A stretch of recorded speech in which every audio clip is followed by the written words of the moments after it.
Let's talk about the final component of IAM roles. So far, we've focused on users, which are for people. But what about the AWS services themselves? Throughout this course, we're going to use a lot of AWS services. And sometimes, these services will need to perform actions on our behalf.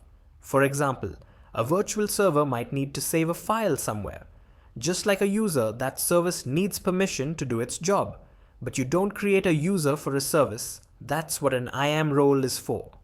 An IAM role is an entity with permissions, just like a user. But it's designed to be used by an AWS service, not a person. Imagine you have a robot in your house. This robot's job is to take photos and store them in a special photo album. The robot is not a person, so it can't have a username and password. Instead, we give the robot a set of keys. This is the IAM role. These keys only work for specific tasks, like adding photos to the album, but not for other things, like deleting the album. When the robot needs to save a picture, it uses the keys from its IAM role to open the photo album. If the keys are correct, it can do its job.